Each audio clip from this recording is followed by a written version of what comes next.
नमस्कार सर।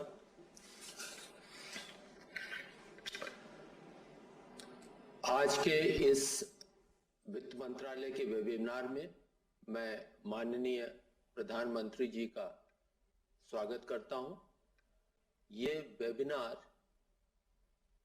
हमारे देश की आर्थिक विकास और एस्पिरेशनल इकोनॉमी को किस तरह से फाइनेंसिंग किया जा सके, financing of growth and aspirational economy, इस विषय पर आयोजित किया गया है। आज के इस वेबिनार में केंद्र और राज्य सरकारों के मंत्री, सेक्रेटरीगण और फाइनेंसिंग और इंफ्रास्ट्रक्चर क्षेत्र के प्रोफेशनल्स और एक्सपर्ट्स मौजूद हैं। आज विमेंस डे है। इस संदर्भ में मैं देश की सभी महिलाओं का भी अभिवादन करता हूं और वेबिनार का एक मुख्य उद्देश्य है कि एम्प्लॉयमेंट अपॉर्चुनिटीज को कैसे बढ़ावा दिया जा सके और उससे मुख्य तौर पे विमेंस की जो एम्प्लॉयमेंट अपॉर्चुनिटीज हैं उन्हें भी कैसे बढ़ावा दिया जा सके। अब मैं माननीय प्रधानमंत्री जी से अनुरोध करूंगा कि वो हमें संबोधित करें। सर। नमस्कार जी। मंत्रिमंडल के मेरे सभी साथी, फाइनेंस और इकोनॉमी से जुड़े सभी एक्सपर्ट्स, स्टेक होल्डर्स, देवी और सज्जनों, सबसे पहले तो अंतर्राष्ट्रीय महिला दिवस, आप सबको शुभकामनाएं।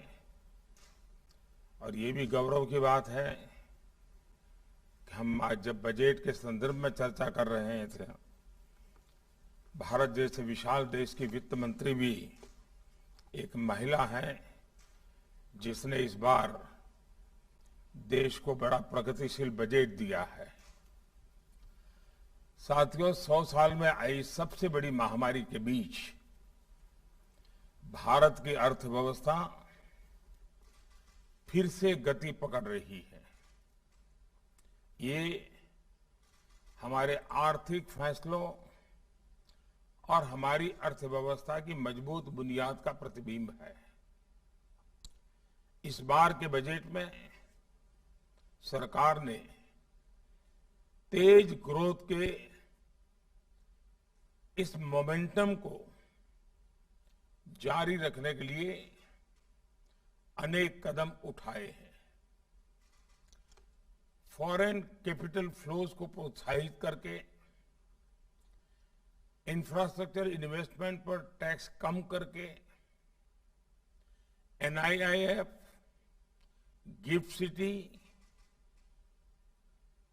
और नए DFI जैसे संस्थान बनाकर हमने फाइनेंशियल और इकोनॉमिक ग्रोथ को तेज गति देने का प्रयास किया है। फाइनेंस में डिजिटल टेक्नोलॉजी के व्यापक उपयोग को लेकर देश की प्रतिबद्धता अब नेक्स्ट लेवल पर पहुंच रही है। 75 जिलों में 75 digital banking, 75 digital banking units हो या फिर सेंट्रल बैंक डिजिटल करेंसी, ये हमारे विजन को रिफ्लेक्ट करते हैं। साथियों, 21वीं सदी के भारत की प्रगति को तेज गति देने के लिए हमें अपने सभी प्रायोरिटी सेक्टर्स में फाइनेंशियल वायबल मॉडल्स को प्राथमिकता देनी होगी। आज देश की जो एस्पिरेशंस है, देश जिन आकांक्षाओं को लेकर के आगे बढ़ने के लिए उत्साहित है, जिस दिशा में आगे बढ़ना चाहता है, देश की जो प्राथमिकता है, उसमें हमारे लिए फाइनेंशियल इंस्टीट्यूशंस की भागीदारी अहम है। आज देश आत्मनिर्भर भारत अभियान चला रहा है। हमारे देश की निर्भरता दूसरे देशों पर कम हो, इससे जुड़े प्रोजेक्ट्स की फाइनेंसिंग के क्या डिफरेंट मॉडल्स बनाए जा सकते हैं, इस बारे में मंथन बहुत ही आवश्यक है। इसका एक उदाहरण पीएम गति शक्ति नेशनल मास्टर प्लान है। इससे जुड़े प्रोजेक्ट्स की सफलता में आपका केंद्रीय रोल है। देश के संतुलित विकास की दिशा में भारत सरकार की योजनाएं, जैसे एस्पिरेशनल डिस्ट्रिक्ट प्रोग्राम, देश में करीब 100 से अधिक ऐसे डिस्ट्रिक्ट चुने गए हैं जो राज्य की एवरेज से भी पीछे हैं। तो हमारी फाइनेंशियल इंस्टीट्यूशंस वहां के कोई भी प्रोजेक्ट है तो उसको प्रायोरिटी दे करके, ये हमारे एस्पिरेशनल डिस्ट्रिक्ट है जो भी पीछे हैं, उनको आगे लाने के लिए कह सकते हैं। उसी प्रकार से हमारा देश, हम देखें तो पश्चिम हिंदुस्तान, बहुत सी इकोनॉमिकल एक्टिविटी नजर आती है। पूर्वी हिंदुस्तान है जहां सब प्रकार के नेचुरल रिसोर्सेज हैं, लेकिन आर्थिक विकास की दृष्टि से वहां स्थिति बहुत सुधर सकती है, इंफ्रास्ट्रक्चर बहुत सुधर सकता है। हम पूर्वी भारत के विकास के लिए उसी प्रकार से पूरा नॉर्थ ईस्ट, उसका विकास, ये ऐसी चीजें हैं जिसने हमने ज्योग्राफिकली हम देखें तो हमारे लिए प्राथमिकता का विषय है। इन क्षेत्रों में आपकी सहभागिता बढ़ाने की दिशा में भी विचार करना जरूरी है। आज भारत के एस्पिरेशंस हमारे एमएसएमईज की मजबूती से जुड़ी है।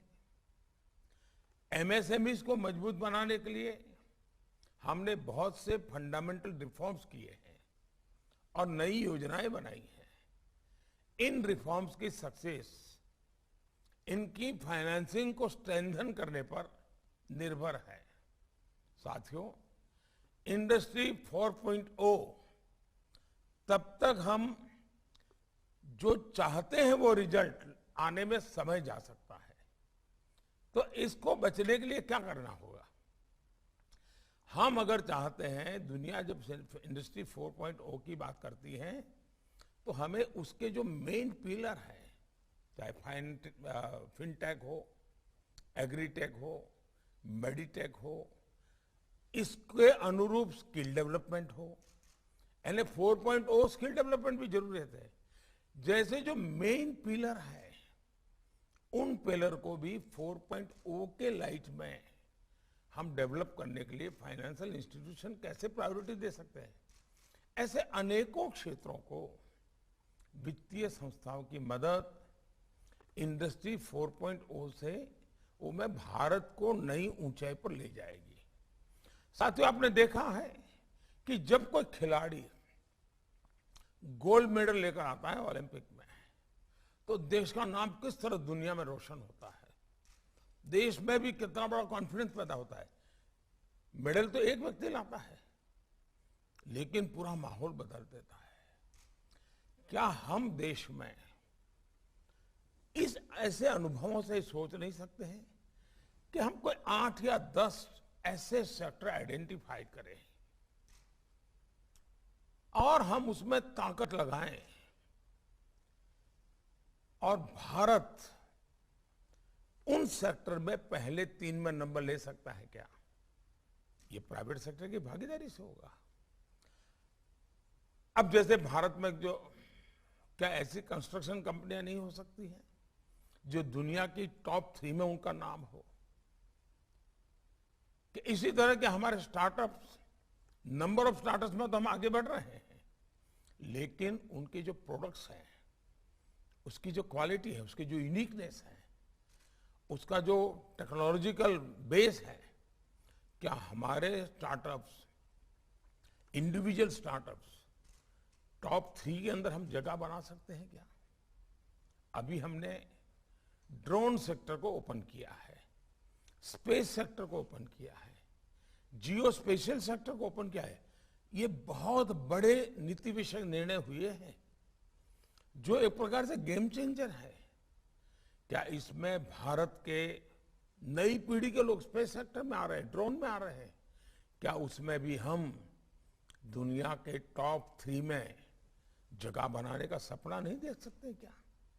क्या उसके लिए हमारी सारी इंस्टीट्यूशंस इनकी मदद नहीं कर सकती हैं क्या? लेकिन यह सब होने के लिए बहुत जरूरी है कि जो कंपनियां, जो उद्यम इन क्षेत्रों में आते हैं, उन्हें हमारी फाइनेंशियल सेक्टर पर और उसकी तरफ से एक प्रोएक्टिव पूरा साथ मिलना चाहिए। हमारे पास एक्सपर्टाइज भी होनी चाहिए कि इस प्रकार की रिक्वायरमेंट को फुलफिल करने के लिए फाइनेंशियल इंस्टीट्यूशंस के पास कैपेबिलिटी कैसे बिल्डअप हो, वरना हमें पता ही नहीं चलेगा वो ले आया है, वो पता नहीं हम जो पहले करते थे उसमें तो मेल बैठता ही नहीं है।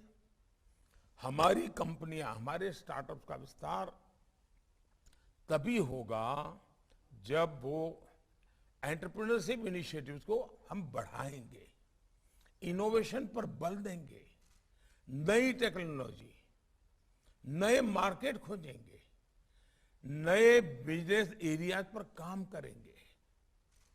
और इतना कुछ करने के लिए जो उन्हें फाइनेंस करते हैं, उनमें भी इन आइडियाज ऑफ फ्यूचर के प्रति एक गहरी समझ होना जरूरी है। हमारे फाइनेंसिंग सेक्टर को भी नए फ्यूचरिस्टिक आइडियाज और इनिशिएटिव्स की इनोवेटिव फाइनेंसिंग और सस्टेनेबल रिस्क मैनेजमेंट पर हमें विचार करना होगा। साथियों, ये आप सभी भली भांति जानते हैं कि आज देश की प्राथमिकता भारत की रिक्वायरमेंट में आत्मनिर्भरता और साथ साथ एक्सपोर्ट में भी हम ज्यादा से ज्यादा कैसे बढ़ें, ये भी है। एक्सपोर्टर्स की फाइनेंशियल जरूरतें अलग होती हैं। इन जरूरतों के अनुसार क्या आप अपने प्रोडक्ट्स और सर्विसेज को डेवलप कर सकते हैं ताकि एक्सपोर्ट की जरूरतों को पूरा किया जा सके। आप इन्हें प्राथमिकता देंगे तो इनकी शक्ति बढ़ेगी, और जब इनकी शक्ति बढ़ेगी तो देश का एक्सपोर्ट भी बढ़ेगा। अब जैसे इन दिनों दुनिया में भारत के गेहूं की तरफ आकर्षण बढ़ने की खबरें आ रही है, तो गेहूं के जो एक्सपोर्टर्स होंगे, क्या हमारी फाइनेंशियल इंस्टीट्यूशंस उनका उनकर तरफ ध्यान है क्या? हमारे इंपोर्ट एक्सपोर्ट करने वाले डिपार्टमेंट का उस तरफ ध्यान है क्या? हमारे जो शिपिंग इंडस्ट्री है उनके अंदर इसकी प्रायोरिटी की भी चिंता, यानी एक प्रकार से कॉम्प्रिहेंसिव प्रयास होगा। अगर मानो दुनिया में गेहूं का हमारे लिए अपॉर्चुनिटी आई है तो उसको समय से पहले उत्तम क्वालिटी, उत्तम सर्विस के साथ हम प्रोवाइड करें तो धीरे धीरे वो परमानेंट बन जाएगा। साथियों, भारत की अर्थव्यवस्था का बड़ा आधार, इसलिए मैं कहता हूं रूरल इकोनॉमी को हम नकार नहीं सकते, इनकार नहीं कर सकते हैं। और रूरल इकोनॉमी इतना बड़ा व्यापक बेस होता है जो थोड़ा थोड़ा करके जब उसको कंपाइल करता है वो बहुत बड़ा हो जाता है। रूरल इकोनॉमी को मजबूत करने के लिए छोटे प्रयास होते हैं लेकिन परिणाम बहुत बड़े होते हैं। जैसे सेल्फ हेल्प ग्रुप्स को बढ़ावा देना, कि हम प्रोएक्टिव होकर के सेल्फ हेल्प ग्रुप को फाइनेंस हो, टेक्नोलॉजी हो, मार्केटिंग हो, एक बड़ा कॉम्प्रिहेंसिव हेल्प कर सकते हैं। अब जैसे किसान क्रेडिट कार्ड का काम है, क्या मिशन मोड पे किसान क्रेडिट कार्ड हर किसान को कैसे मिले, फिशरमैन को कैसे मिले, पशुपालक को कैसे मिले, ये हमारा आग्रह है क्या? देश में हजारों फार्मर प्रोड्यूसर ऑर्गेनाइजेशंस आज बन रहे हैं और बड़े इनिशिएटिव ले रहे हैं। कुछ राज्यों में तो अच्छे परिणाम भी नजर आ रहे हैं। क्या हमने उस दिशा में कहा? अब जैसे एग्रीकल्चर में पहले हमारी तरफ हनी का ध्यान नहीं दिया जाता था, अब हमारे यहाँ शहद, हनी पर बहुत अच्छा काम चल रहा है।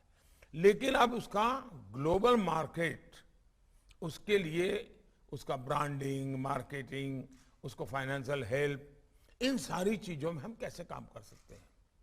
उसी प्रकार से आज देश के लाखों गांवों में कॉमन सर्विस सेंटर्स बनाए जा रहे हैं। इन्हें भी आप अपनी पॉलिसीज की प्राथमिकता में रखोगे तो देश की रूरल इकोनॉमी को बहुत ताकत मिलेगी। एक प्रकार से सर्विस सेंटर, उसका सबसे ज्यादा लाभ आज गांव के, अब जैसे रेलवे रिजर्वेशन कर रहा है, अब गांव से किसी को शहर नहीं जाना पड़ा, वो जाता है सर्विस सेंटर पे, जाता है अपना आरक्षण करवा देता है। और आपको पता है कि आज हम ऑप्टिकल फाइबर नेटवर्क बिछाकर गांव गांव तक ब्रॉडबैंड कनेक्टिविटी पहुंचा रहे हैं। सरकार ने एक तरह से डिजिटल हाईवे, और मैं तो सादी भाषा में कहूंगा तो मैं कहूंगा डिजिटल सड़क। डिजिटल सड़क मैं इसलिए कह रहा हूं कि गांव में मुझे डिजिटल ले जाना है, और इसलिए डिजिटल सड़क बना रहे। हम बड़े बड़े डिजिटल हाईवे की बात तो करते हैं, हमें नीचे की तरफ जाना है, गांव तक जाना है, सामान्य मानवी तक पहुंचना है। और इसलिए डिजिटल सड़क, इस अभियान को हम बल दे सकते हैं। फाइनेंशियल इंक्लूजन के विभिन्न प्रोडक्ट्स को हम गांव गांव तक ले जा सकते हैं क्या? इसी तरह एग्रीकल्चर सेक्टर से फूड प्रोसेसिंग जुड़ा है, वेयर हाउसिंग है, एग्री लॉजिस्टिक भी अहम है।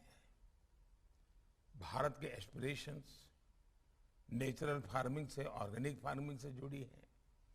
अगर कोई इनमें नया काम करने के लिए आगे आ रहा है तो हमारे फाइनेंशियल इंस्टीट्यूशंस उसे कैसे मदद करे, इसके बारे में सोचा जाना बहुत आवश्यक है।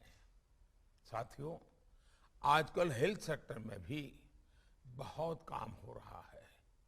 हेल्थ इंफ्रास्ट्रक्चर पर सरकार इतना इन्वेस्ट कर रही है, हमारे यहाँ मेडिकल एजुकेशन से जुड़े चैलेंजेस को दूर करने के लिए ज्यादा से ज्यादा मेडिकल इंस्टीट्यूशंस का होना बहुत जरूरी है। क्या हमारे जो फाइनेंशियल इंस्टीट्यूशंस हैं, जो बैंक्स हैं, वो भी अपनी बिजनेस प्लानिंग में इन क्षेत्रों को प्रायोरिटाइज कर सकते हैं क्या? साथियों, आज की तारीख में ग्लोबल वार्मिंग, वह भी एक बड़ा महत्वपूर्ण विषय बना है, और भारत ने 2070 तक नेट जीरो का लक्ष्य रखा है। देश में इसके लिए काम शुरू हो चुका है। इन कार्यों को गति देने के लिए एनवायरमेंट फ्रेंडली प्रोजेक्ट्स को गति देना आवश्यक है। ग्रीन फाइनेंसिंग और ऐसे नए एस्पेक्ट की स्टडी और इंप्लीमेंटेशन आज समय की मांग है। जैसे सोलर पावर के क्षेत्र में भारत बहुत कुछ कर रहा है। भारत अपने डिजास्टर रेजिलिएंट इंफ्रास्ट्रक्चर बन रहा है। हम जो देश में हाउसिंग सेक्टर के 6 लाइट हाउस प्रोजेक्ट चला रहे हैं, उनमें भी डिजास्टर रेजिलिएंट इंफ्रास्ट्रक्चर को प्राथमिकता दे रहे हैं। इन क्षेत्रों में होने वाले कार्यों को आपका सपोर्ट, वो तो अभी एक लाइट हाउस प्रोजेक्ट मॉडल के रूप में है, लेकिन इस प्रकार के क्षेत्र में काम करने वालों को फाइनेंशियल हेल्प मिलेगा तो इस मॉडल को वो रिप्लिका करेगा, ऑन देयर ओन इनिशिएटिव करेंगे, छोटे मोटे शहरों में लेके जाएंगे, तो हमारी टेक्नोलॉजी बहुत तेजी से फैलना शुरू हो जाएगी, काम की गति बढ़ जाएगी। और मैं समझता हूं इस प्रकार के सपोर्ट बहुत मायने रखता है। साथियों, मुझे विश्वास है कि आप सभी इन विषयों पर गंभीर मंथन करेंगे और इस वेबिनार में एक्शनेबल सॉल्यूशंस, आइडियाज नहीं, बहुत बड़ी बड़ी विजन और 2023 का बजट आज हमने तय नहीं कर रहा है।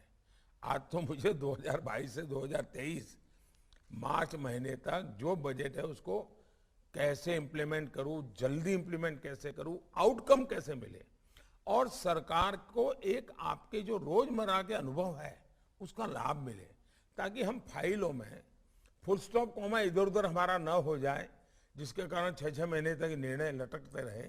ये अगर हम करने से पहले चर्चा करते तो फायदा होगा। एक नया हमने इनिशिएटिव लिया है, और ये जो मैं सबका प्रयास कहता हूं ना, उस सबका प्रयास का ही एक उदाहरण है कि भारत में बजट आना, उसके पूर्व आप सबसे चर्चा, बजट प्रस्तुत होने के बाद चर्चा, वो चर्चा इंप्लीमेंटेशन के लिए चर्चा, ये अपने आप में लोकतंत्र का एक अद्भुत प्रयोग है। फाइनेंशियल वर्ल्ड में इस प्रकार का लोकतांत्रिक प्रयास सभी स्टेक होल्डर से मिलकर के काम करना, ये कोई हम बजट की जो भी विशेषता है, जो भी ताकत है, उसकी भरपूर तारीफ हो चुकी है, लेकिन वाहवाही करके मुझे रुकना नहीं है। इस बार बजट को चारों तरफ वाहवाही हुई है, लेकिन मुझे उससे रुकना नहीं है। मुझे तो आपकी मदद चाहिए, आपका प्रोएक्टिव रोल चाहिए। मैं तो राज्य सरकारों को भी कहूंगा कि इसके लिए वो अपनी नीतिगत जो चीजें निर्णय करने, पॉलिसीज बनानी है, उसको भी क्या 1 अप्रैल के पहले बना सकते हैं क्या? आप जितना जल्दी बाजार में आएंगे, ज्यादा लोग आपके राज्य में आएंगे, तो आपके राज्य को बेनिफिट होगा। राज्यों के बीच में भी एक बहुत बड़ी स्पर्धा होनी चाहिए कि इस बजट का मैक्सिमम लाभ कौन राज्य ले जाता है, कौन राज्य ऐसी प्रोग्रेसिव पॉलिसी लेकर के आता है ताकि सारी फाइनेंशियल इंस्टीट्यूशंस को वहां इन्वेस्ट करने वालों पर मदद करने का मन कर जाए। एक बड़ा प्रगतिशील इकोसिस्टम हम डेवलप करें, कुछ नया करने के मिजाज से पैदल करें। मुझे पक्का विश्वास है, आप अनुभवी लोग हैं, रोजमर्रा की कठिनाइयों को आप जानते हैं, रोजमर्रा की मुसीबतों के सॉल्यूशन आप जानते हैं। हम उस समाधान के लिए आपके साथ बैठे हैं। इसलिए मैं चाहता हूं कि ये बजट की चर्चा से ज्यादा पोस्ट बजट की चर्चा ज्यादा है और इम्प्लीमेंटेशन के लिए है ये चर्चा। हमें आपसे इम्प्लीमेंटेशन के लिए सुझाव चाहिए। मुझे पक्का विश्वास है आपका योगदान बहुत लाभ करेगा। बहुत बहुत धन्यवाद, बहुत शुभकामनाएं।